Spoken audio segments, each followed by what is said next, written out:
नमस्कार, स्वागत है आप सभी का। तो इस वीडियो में हम लोग दो महत्वपूर्ण टॉपिक पे बात करेंगे। पहला तो ये है कि समूह ग की भर्तियों का रास्ता साफ, आवेदन शुरू हो चुके हैं, UP triple S C update. और इसके बाद यूपी एएनएम भर्ती 2022 9212 वाली भर्ती में डॉक्यूमेंट्स में बहुत सारी गलतियां आप लोगों ने कर दी हैं। हालांकि हमने जितना बताया था अगर आपने उतना किया होगा तो आपको कोई भी दिक्कत नहीं होने वाली है, लेकिन आपने कहीं और का सुन करके या फिर कुछ भी गलती जाने अनजाने में हो गई है। तो उसमें पहले हमने आपको बताया था कि 23 तारीख तक बुलाया गया था कुछ अभ्यर्थियों को। अभी एक कमेंट आया था हमारे पास एक मैसेज आया था, उन्होंने बताया कि अभी भी कुछ अभ्यर्थियों को बुलाया जा रहा है। तो क्या आप में से किसी को बुलाया गया है? उन्होंने लिखा है कि अभी 2-3 दिनों तक जो है डॉक्यूमेंट्स में कोई भी गलती हो उसको लेकर के बुलाया जा रहा है। तो क्या आप में से किसी को बुलाया गया है? अगर बुलाया गया है तो किस लिए बुलाया गया था, आपके डॉक्यूमेंट्स में क्या गलती है और उसमें आपसे क्या लिया गया, ये आप हमें ज़रूर बताएं।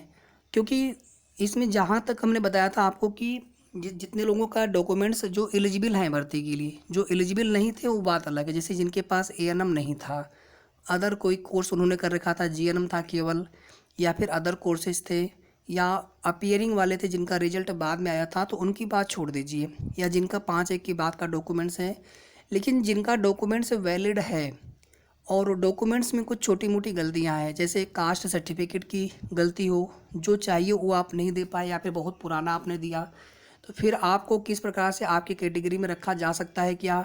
या फिर उस स्थिति में अगर आपका नहीं होता है आपका कास्ट सर्टिफिकेट वैलिड, तो क्या आपको जनरल की कैटेगरी में डाला जा सकता है? क्योंकि एक तो होता है कि आपका कास्ट सर्टिफिकेट वैलिड है, उसके बाद फिर आप यू आर की मेरिट में अगर आप आते हैं और क्राइटेरिया फुलफिल करते हैं यू आर की जो आयु सीमा व अन्य, तो आपको यू आर की मेरिट में ही आपको सीट मिल जाती है, भले ही आप आरक्षित वर्ग से हों, ओबीसी एससी एसटी हों। लेकिन अगर आपका कास्ट सर्टिफिकेट वैलिड नहीं रहा तो फिर आपको अपनी कैटेगरी में सीटें तो मिल नहीं पाएंगी, आपको आरक्षण मिल नहीं पाएगा। तो क्या फिर उस स्थिति में आपको जनरल में काउंट किया जाएगा? इसमें कई तरह की चीज़ें लोग बता रहे हैं, कुछ लोग कह रहे हैं कि इसमें नहीं, उसमें नहीं काउंट किया जाएगा, कुछ लोग कह रहे हैं कि नहीं काउंट किया जाता है। और जहाँ तक मेरा मानना है इसमें इसमें आयोग के ऊपर होता है। और उसमें अगर कास्ट सर्टिफिकेट आपने बिल्कुल दिया ही नहीं है और आपने लगाया था फॉर्म में, उस स्थिति में आपको दिक्कत होगी या दिक्कत हो सकती है। लेकिन अगर आपने लगाया है, बहुत पुराना है, या फिर वहाँ पर मान्य करने में कोई भी समस्या हो रही है आयोग को, तो आयोग जो है आपको जनरल कैटेगरी में काउंट कर सकता है। क्योंकि आपने फॉर्म में कोई गलत इन्फॉर्मेशन नहीं दी। चीज़ों को अगर आप समझेंगे अच्छे से तो आपको सारी बातें बिल्कुल स्पष्ट हो जाएंगी। आपने कोई गलत इन्फॉर्मेशन फॉर्म में नहीं दी, आपने लगाया तो है लेकिन पुराना लगा दिया, या फिर आपने पिता पक्ष का ना लगा करके आपने पति पक्ष का लगा दिया, लेकिन आपने लगाया तो है। फिर आपका डीबी रिजेक्ट किस आधार पे होगा? जो लोग कह रहे हैं डीबी रिजेक्ट हो जाएगा, तो उनको फिर सूचना नहीं है, उनको फिर कोई उनको नॉलेज नहीं है इस टॉपिक पर। तो पहले इसके बारे में अच्छे से वो पता कर लें, उसके बाद जो है फिर, क्योंकि भ्रामक खबरें बताने से हमारे सैकड़ों हज़ारों हमारे एएनएम बहनें कैंडिडेट्स परेशान होती हैं। इसलिए सबसे पहले सही इन्फॉर्मेशन आपके पास हो तभी वो जानकारी आप शेयर करिए। तो कास्ट सर्टिफिकेट वाला अगर आपने दिया हो बस, चाहे वो वैलिड हो या ना हो आयोग की नज़र में, ऐसे तो उसकी एक्सपायरी डेट नहीं होती जब तक आप अविवाहित हैं। विवाहित होने पर यह होता है कि कहीं आपकी जाति चेंज तो नहीं हुई, लेकिन अगर आपने पिता पक्ष वाला लगाया है तो भी फिर आपकी जाति चेंज नहीं होनी है। तो ये कुछ कुछ ऐसे पॉइंट्स यहाँ पर होते हैं। लेकिन कभी कभी देखिए आयोग क्या होता है, हमने तब भी आपको बताया था कि 3 साल की उन्होंने एक समय सीमा बांध दी है, 3 साल तक का वो देखते हैं। तो आप लोग पूछते थे कहीं लिखा तो नहीं है या फिर कहाँ पे लिखा है। तो जो भी हमने आपको चीज़ें पहले बताई थी बहुत सोच समझ करके बताई थी, और अभी भी जो चीज़ें हम आपको बताते हैं सही और ऑथेंटिक और सोच समझ करके उसको पूरे तथ्यों को जानने के बाद बताते हैं आपको, ताकि कोई आपको समस्या ना हो। इसी तरह से ईडब्ल्यूएस वाले प्रमाण पत्र में अगर आपने फॉर्म में यस नहीं भी किया था लेकिन आपके पास 5-1 के पहले का था ईडब्ल्यूएस, तो आपका वो मान्य किया जाएगा अगर आपने एफिडेविट के साथ में दिया होगा तो। और अगर 5-1 के बाद का है तो फिर वो डॉक्यूमेंट्स आपका वैलिड नहीं है, केवल 5-1 की बात का है, 5-1 के पहले का अगर आपने नहीं दिया है तो। इसके अलावा जो फ्रीडम फाइटर हैं, एक्स सर्विसमैन है, उनके जो उनके अपने सर्टिफिकेट थे सक्षम अधिकारी द्वारा वो जमा करना था 5-1 के पहले का। पीएच का यहाँ पे कोई रोल था नहीं, उनकी कोई सीट है नहीं, पीएच को पीएच के आधार पर कोई भी आरक्षण मिलना नहीं है। बाकी आपकी जो दूसरी कैटेगरी है वर्टिकल रिजर्वेशन में, यानी ओबीसी एससी एसटी ईडब्ल्यूएस में, उसके आधार पर आपको आरक्षण का लाभ मिल सकता है। और रिजल्ट को लेकर के कोई भी कंफर्म डेट नहीं है, बस ज़्यादा नहीं, आपको 1 सप्ताह का वेट करना पड़ सकता है। हो सकता है उसके पहले भी रिजल्ट आ जाए, हो सकता है उसके बाद में भी आए।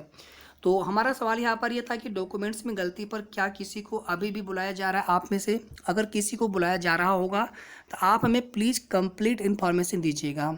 कैसे बुलाया गया, आपको फ़ोन कॉल्स करके, मेल आया था आपको किस प्रकार से, और साथ ही साथ क्या गलती है आपके डॉक्यूमेंट्स में और क्या डॉक्यूमेंट्स आपको जमा करने हैं या फिर आपने जमा किया है, प्लीज़ आप तुरंत बताएं ताकि हम अन्य कैंडिडेट्स को भी वो इन्फॉर्मेशन दे सकें और किसी के साथ कोई भी समस्या हो, क्योंकि किसी का डीबी जो है रिजेक्ट नहीं होता है। कोई छोटी मोटी गलतियों के लिए या फिर कोई बड़ी गलती भी होती है उसमें आपको बुला लिया जाता है, या तो फिर अलग से जो है उसमें डॉक्यूमेंट्स की एक जो है लिस्ट वहाँ पे जारी कर देते हैं कि इन कैंडिडेट्स की डॉक्यूमेंट्स में गलतियां हैं, वो आकर के दोबारा से वो अपने डॉक्यूमेंट्स जमा कर लें या फिर वेरीफाई करवा लें एप्लीकेशन के साथ में। ये प्रावधान होता है जो रिटन एग्जाम में क्वालिफाई होकर के आ चुके हैं। एक यहाँ पर कमेंट आपका और आया हुआ था कि कैसे पता चलेगा कि जो संविदा कर्मी हैं उनके मार्क्स उनके रिटन एग्जाम में जोड़े गए हैं कि नहीं, क्योंकि मार्कशीट तो ये लोग देंगे नहीं। तो बिल्कुल आपका वैलिड सवाल है, उसको लेकर के हम बात करेंगे बाद में। लेकिन अभी फ़िलहाल में जितनी आपको इन्फॉर्मेशन यहाँ पर देनी थी, आवश्यक सूचना, एक यहाँ पर जो समूह ग की भर्तियों के लिए आवेदन शुरू हो चुके हैं, रास्ता साफ हो चुका है, इसको एक बार देख लेते हैं। और वीडियो को आप लोग प्लीज़ लाइक और शेयर ज़रूर कर दीजिएगा। सभी लोग लाइक कर दिया करें, शेयर कर देंगे तो सभी तक जो है ऑथेंटिक और सही जानकारी पहुंचती रहेगी। सही जानकारी के अभाव में गलतियां हमसे होती हैं और उसका नुकसान हमें उठाना पड़ता है।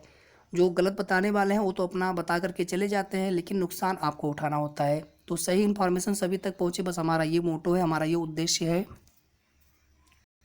कल देखिए पीईटी 2022 का नोटिफिकेशन जारी कर दिया गया और पीईटी 2021 के आधार पर अभी तक एक भी भर्ती कंप्लीट नहीं हो पाई। 1 वर्ष पूरा हो जाएगा तब तक शायद हो सकता है कि 2-3 भर्तियां कंप्लीट हो जाएं, जिसमें आपकी एक एएनएम भर्ती हो गई, इसके अलावा लेखपाल है, यूडीए एलडीए है, और एक आपका आईटीआई इंस्ट्रक्टर वाला, उसकी तो परीक्षा ही पोस्टपोन कर दी गई। उसका तो पता ही नहीं कि वो भर्ती कंप्लीट, परीक्षा कब तक होगी, भर्ती तो कंप्लीट बहुत बाद में होगी। तो यही 3-4 भर्तियां थी जिसमें से 2 या 3 भर्तियों के कंप्लीट होने की उम्मीद है, यानी 1 वर्ष में। तो फिर पीईटी का क्या औचित्य होता है अगर आप सारी भर्तियां नहीं करा पाते हैं पीईटी से, और 1 वर्ष के लिए इनकी वैधता भी है, वैलिडिटी भी है।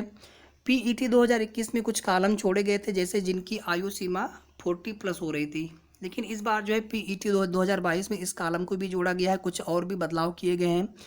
किस प्रकार से आपको आवेदन करना है, मैं कोशिश कर रहा हूँ कि आज ही एक वीडियो बना करके मैं अपना खुद का फॉर्म भरूंगा और पूरी आपको डिटेल्स आपको बताऊंगा।